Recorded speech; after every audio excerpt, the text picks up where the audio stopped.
আসসালামু আলাইকুম। বাংলা সংবাদে সবাইকে স্বাগত জানাচ্ছি। আমি চিন্তিয়া হক। শুরুতেই সংবাদ শিরোনাম। প্রধানমন্ত্রীর মেয়াদ নির্ধারণের শর্ত সাপেক্ষে একমত বিএনপি। এদিকে আমি নির্দোষ কোনো অপরাধ করিনি বললেন পলক। জানাবো 24 ঘন্টার মধ্যে কে এমপি কমিশনারকে অপসারণের দাবি বিএনপির। রাষ্ট্রের মূলনীতি নিয়ে ঐক্যমত্য হয়নি, প্রধানমন্ত্রীর মেয়াদ নিয়ে ঐক্যমত্যের সম্ভাবনা বলছেন জোনায়েদ সাকি। এবং সর্বশেষ জানাবো গুম হওয়া পরিবারের জন্য সুশীলদের সহানুভূতি শুনলাম না বলছেন ফুয়াদ। শুনছিলেন সংবাদ শিরোনাম, এবারে বিস্তারিত। প্রধানমন্ত্রীর মেয়াদ নির্ধারণের শর্ত সাপেক্ষে একমত বিএনপি। জাতীয় ঐক্যমত্য কমিশনের প্রস্তাবে একজন ব্যক্তি সর্বোচ্চ 10 বছরের বেশি প্রধানমন্ত্রী থাকতে পারবেন এমন বিধানে শর্ত সাপেক্ষে সম্মতি জানিয়েছেন বিএনপি। তবে যদি সাংবিধানিক ও সংবিধিবদ্ধ নিয়োগ কমিটি গঠিত হয় তাহলে প্রধানমন্ত্রীর এই মেয়াদকাল নির্ধারণের প্রস্তাবে বিএনপির পক্ষে একমত হওয়া সম্ভব হবে না বলে জানিয়েছেন দলটির স্থায়ী কমিটির সদস্য সালাউদ্দিন আহমদ। সাংবিধানিক নিয়োগ প্রক্রিয়া নিয়ে বিএনপির অবস্থান স্পষ্ট করে তিনি বলেন, বিদ্যমান আইনের ভিত্তিতে কমিশন বা সার্চ কমিটি গঠন করে এই নিয়োগ প্রক্রিয়া চালানো যেতে পারে। এর মধ্যে সংস্কার করে জবাবদিহিতা নিশ্চিত করা সম্ভব, যাতে এই প্রতিষ্ঠানগুলো নির্বাহী বিভাগের প্রভাবমুক্ত থাকে। এক্ষেত্রে সংবিধানে নতুন করে একটি আলাদা বডি গঠনের প্রয়োজন নেই। বৈঠকে সংবিধানের মূলনীতি নিয়োগও আলোচনা হয়। এ প্রসঙ্গে বিএনপির পক্ষ থেকে জানানো হয়, তারা সংবিধানে ৫ম সংশোধনের সময় অন্তর্ভুক্ত বিসমিল্লাহ এবং আল্লাহর উপর পূর্ণ আস্থা ও বিশ্বাস বহাল রাখতে চায়। পাশাপাশি বিএনপি চাইছে ঐক্যমত্য কমিশনের প্রস্তাবিত সাম্য, মানবিক মর্যাদা, সামাজিক সুবিচার, গণতন্ত্র এবং ধর্মীয় স্বাধীনতা ও সম্প্রীতিও সংবিধানে যুক্ত করবে। আমি নির্দোষ কোনো অপরাধ করিনি বললেন পলক। আওয়ামী লীগ সরকারের সাবেক ডাক, টেলিযোগাযোগ ও তথ্য প্রযুক্তি প্রতিমন্ত্রী জোনায়েদ আহমেদ পলক বলেছেন, আমি নির্দোষ, আমি কোনো অপরাধ করিনি। এ সময় পলক তার আইনজীবীদের সঙ্গে কথা বলতে থাকেন। 10:40 এজলাসে বিচারক আসলে নিঃসুপ হয়ে যান তিনি। তারপর 10:45 বিচারক এজলাস ত্যাগ করেন। তারপর পলক তার আইনজীবী রাখির সঙ্গে আবারও কথা বলতে থাকেন।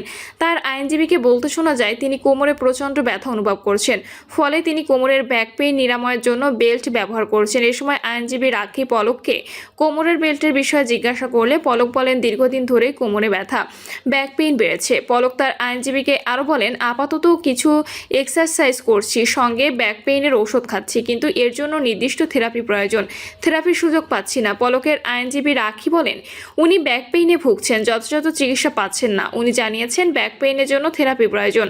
আদালতে পলকের বই পড়ার বিষয়ে তিনি বলেন, আদালতে উনি বই পড়েন বেশিরভাগ সময়। আমাদের কাছে বেশ কিছু বই চেয়েছিলেন, কিন্তু ওই 3টা বই আমরা দিতে পারিনি, ওই বইগুলো পাওয়া যায়নি। আদালতে হাসি মুখে দেখা যায় জাতীয় সমাজতান্ত্রিক দলের সভাপতি ও সাবেক তথ্যমন্ত্রী হাসানুল হক ইনুকে।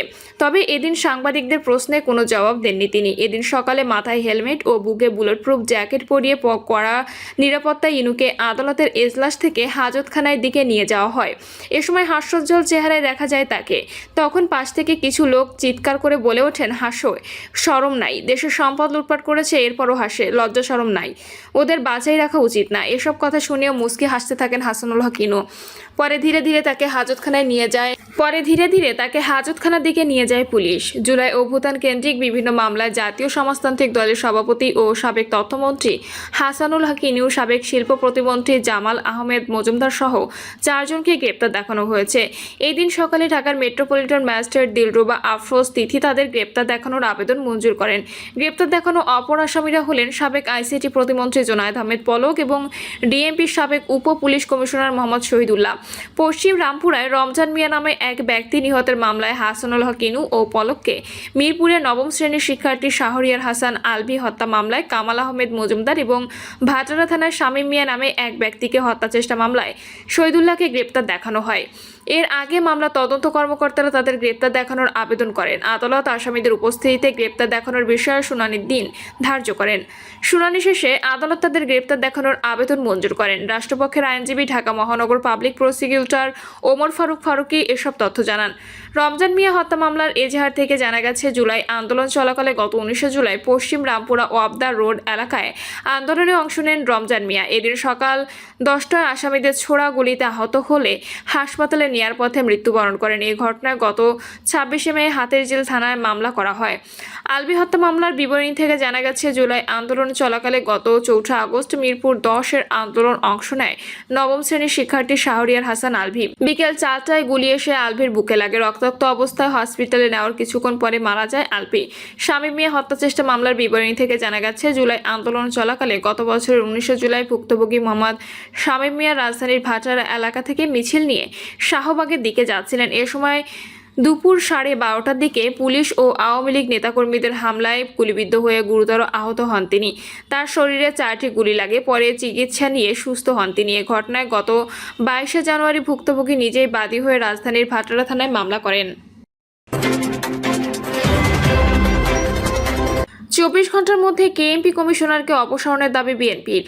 দায়িত্ব পালনে ব্যর্থতার অভিযোগ তুলে খুলনা মহানগর পুলিশ কমিশনার মোহাম্মদ জুলফিকার আলী হায়দারকে 24 ঘন্টার মধ্যে প্রত্যাহারের দাবি জানিয়েছে বিএনপি। বিবৃতিতে বলা হয়, 4 মামলায় এজাহারভুক্ত আসামি এসআই সুকান্তকে জনগণ ধরে থানা পুলিশের কাছে সোপর্দ করে, কিন্তু কেএমপি কমিশনার মোহাম্মদ জুলফিকার আলী হায়দারের নির্দেশে রাতে তাকে ছেড়ে দেওয়া হয়।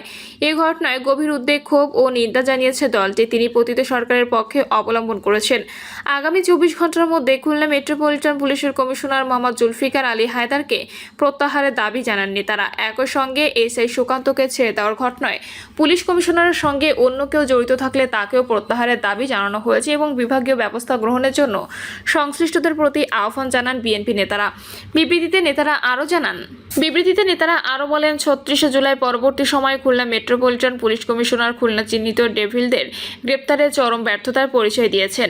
নগরীর আইন শৃঙ্খলার চরম অবনতি কমিশনারের ব্যর্থতার ফসল। সন্ত্রাসীদের পদচারণে খুলনা নগরী এখনও প্রকম্পিত। হত্যাকাণ্ড, সন্ত্রাসী কর্মকাণ্ড নিত্যদিনের ঘটনা হয়ে দাঁড়িয়েছে।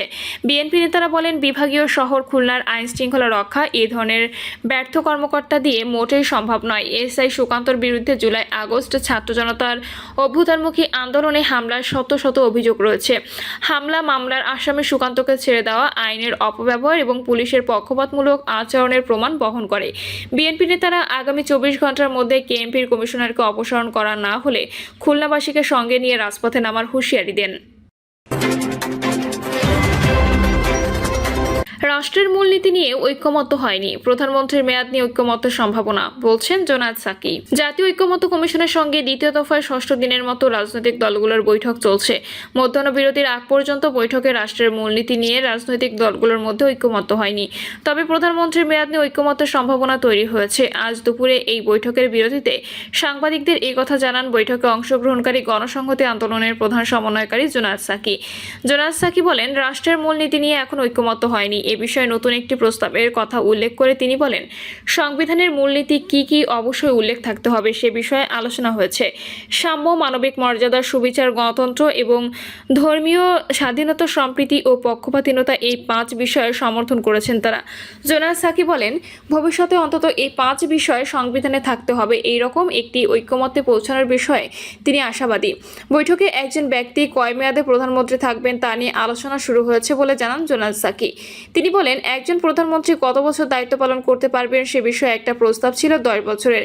এই বিষয়ে মোটামুটি একটা ঐক্যমত্য তৈরির জায়গা হয়েছে। বিপ্লবী ওয়ার্কার্স পার্টির সাধারণ সম্পাদক সাইফুল হক বলেন, আমরা দলের পক্ষ থেকে বলেছি, রাষ্ট্রের যে মূলনীতি সেটা দীর্ঘ গণতান্ত্রিক সংগ্রাম, আমাদের মহান মুক্তিযুদ্ধের জন্য দিয়ে যাওয়া গণ আকাঙ্ক্ষা সাংবিধানিক প্রতিফলন হিসেবে সেটা সংবিধানে যুক্ত করা হয়েছে। তিনি বলেন, তারা মনে করেন মূলনীতি অব্যাহত থাকা দরকার। সংশোধিত এনসিসির প্রস্তাবের বিষয়ে আমার বাংলাদেশ পার্টির সভাপতি মুজিবুর রহমান মঞ্জু বলেন, সাংবিধানিক পদের নিয়োগগুলো প্রধানমন্ত্রী, বিরোধী দলীয় নেতা, স্পিকার, ডেপুটি স্পিকার উভয় পক্ষে সবাই মিলে আলোচনা করবেন। প্রিয় দর্শক, এই ছিল এখনকার সর্বশেষ সংবাদ। আপডেট সব সংবাদ পেতে চ্যানেলটি সাবস্ক্রাইব করে বেল আইকনটি ক্লিক করে রাখুন।